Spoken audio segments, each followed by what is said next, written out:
Bom dia, tá começando mais um episódio da Lolere, seu podcast jurídico direto, prático e sem juridiquês. Eu sou o Victor. E eu sou a Laísa, muito bom dia pra você que tá escutando a gente nesta quarta-feira. Hoje no Constitucional, o STF formou maioria para barrar candidaturas avulsas. E no Consumidor, uma nova norma do Pix ampliou a devolução de valores em casos de golpe. Ainda no Constitucional, o STF também formou maioria para invalidar lei que proibia a marcha da maconha. E no tributário, Pernambuco saiu na frente ao defender que IBS e CBS entrem na base do ICMS já em 2026. E de novo, com o consumidor, a OAB do Ceará vai oferecer atendimento gratuito sobre direitos na Black Friday direto no terminal de Papicu, em Fortaleza. Mas antes eu quero ler aqui o comentário da Lili. Ela falou assim: bom dia, por aqui esperando a aprovação na OAB. Ano que vem espero estar comentando advogada.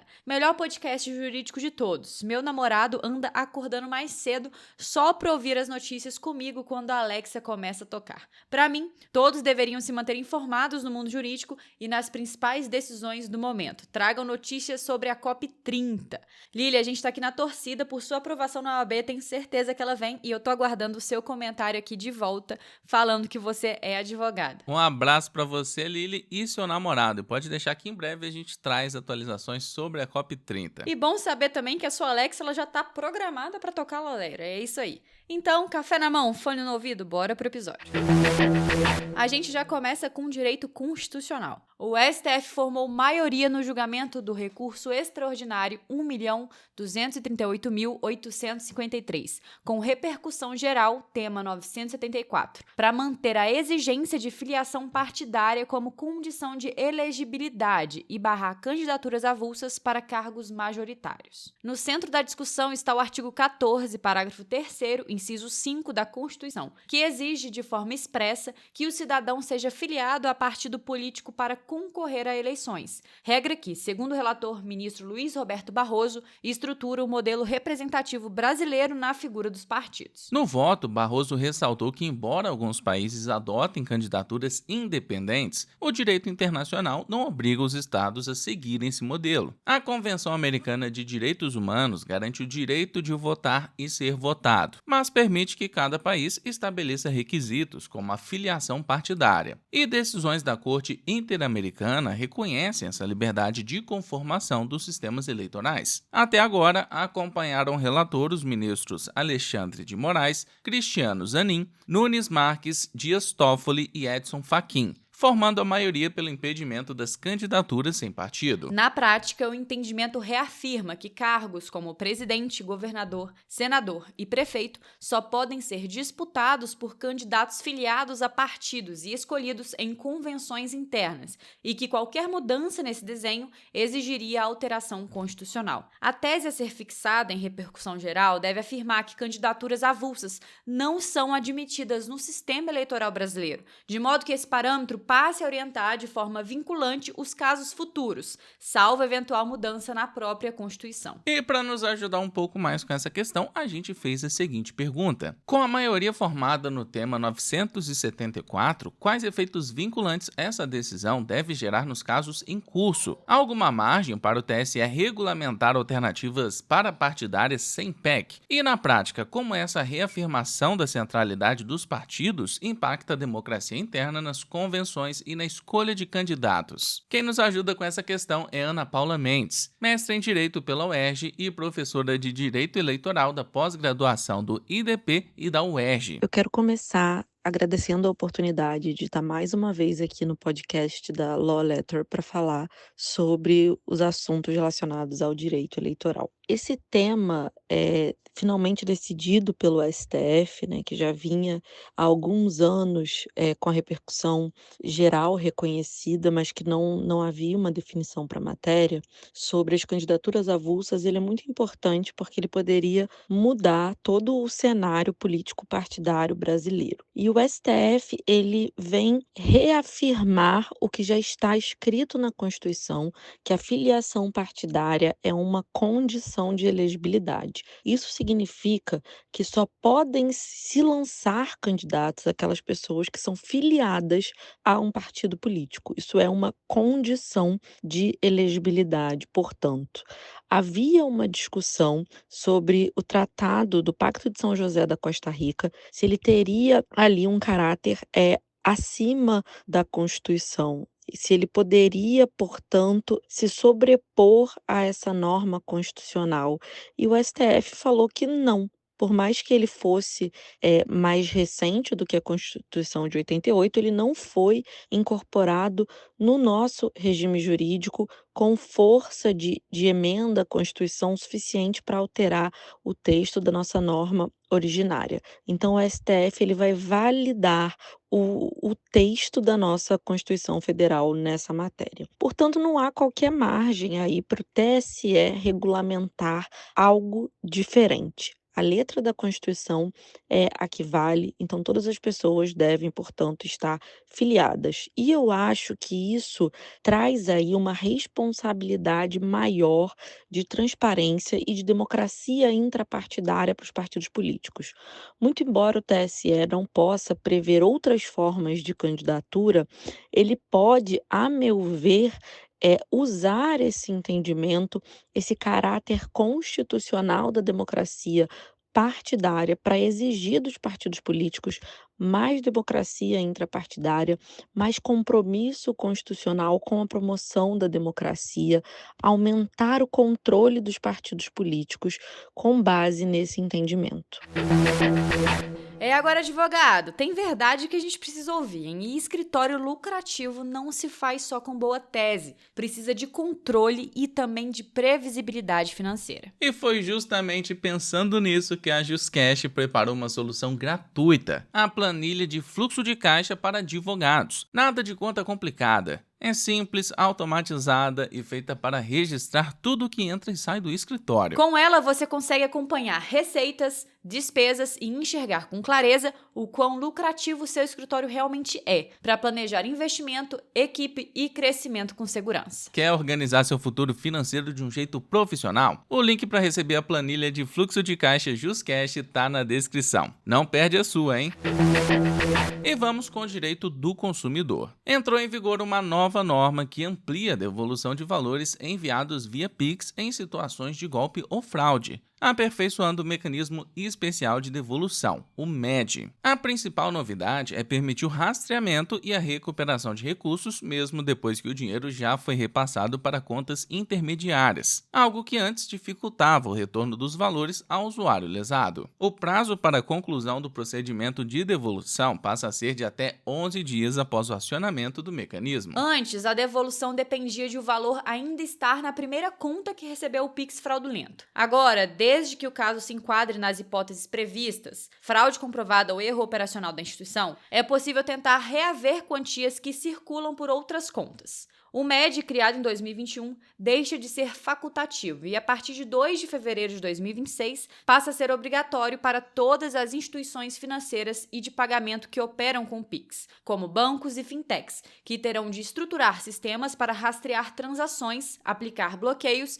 e conduzir o fluxo de devolução. A norma não cobre toda e qualquer situação. Erros de digitação em que não há fraude, assim como conflitos comerciais entre particulares, continuam dependendo apenas da negociação entre as partes. O MED não se aplica nesses casos. Para quem é vítima de golpe, a orientação é acionar imediatamente a instituição onde a transferência se iniciou e relatar o ocorrido, para que o banco possa iniciar análise, rastrear repasses, pedir bloqueios sucessivos e tentar recuperar total ou parcialmente os valores enviados. Do ponto de vista jurídico e operacional, a medida reforça a proteção ao consumidor e a segurança do sistema de pagamentos instantâneos, ao mesmo tempo em que exige das instituições melhorias nos mecanismos de monitoramento e resposta rápida a fraudes. O texto também é apresentado como parte de um movimento de maior responsabilização das instituições financeiras em relação a golpes eletrônicos e de consolidação de instrumentos específicos de segurança para meios de pagamento como o Pix, cuja efetividade dependerá da atuação coordenada dos participantes concorrentes e da detecção tempestiva das fraudes. Bora falar de direito constitucional. O STF formou maioria para declarar inconstitucional a Lei Municipal 2.719 de 2023 de Sorocaba, São Paulo, que proibia marchas, eventos ou reuniões que fizessem apologia ao uso de substâncias ilícitas, alcançando diretamente a Marcha da Maconha. A ação foi proposta pela PGR, que apontou violação à liberdade de expressão e ao direito de reunião. No voto do relator, ministro Gilmar Mendes, ficou registrado que a norma criou uma proibição genérica de manifestação do pensamento, incompatível com a jurisprudência da própria Corte, que já reconheceu a proteção constitucional a atos públicos em defesa da legalização ou descriminalização de drogas. Gilmar Mendes ressaltou que essas manifestações integram um debate político legítimo garantido pela Constituição e que o direito de reunião pacífica não pode ser restringido de forma ampla e sem justificativa proporcional. Acompanharam o relator os ministros Alexandre de Moraes, Carmen Lúcia e Edson Fachin. O ministro Flávio Dino também votou pela inconstitucionalidade, com a ressalva de que menores de idade não devem participar dessas marchas nas mesmas condições que adultos. Já os ministros Cristiano Zanin, André Mendonça e Nunes Marques defenderam a possibilidade de interpretação conforme, distinguindo manifestações políticas de eventuais atos de apologia ao uso de drogas. O julgamento ocorre no plenário virtual e segue aberto até 25 de novembro de 2025, mas a maioria já se formou pela invalidação da Lei de Sorocaba. A tendência apontada no próprio julgamento é a de que legislações municipais que proíbam, de maneira genérica, manifestações relacionadas à política de drogas colidem com garantias constitucionais, justamente porque impedem reuniões pacíficas voltadas à defesa de mudanças legislativas, salvo hipóteses de incitação concreta à prática ilícita ou violenta. Se essa decisão for confirmada ao final, a tese a ser fixada deve afirmar que normas municipais que proíbem reuniões ou marchas destinadas a discutir a legalização ou discriminação de substâncias ilícitas são incompatíveis com a Constituição. O fundamento é que esse tipo de proibição restringe de forma desproporcional a liberdade de expressão e de reunião, reduzindo espaço para o debate público sobre a política de drogas previsto na ordem constitucional.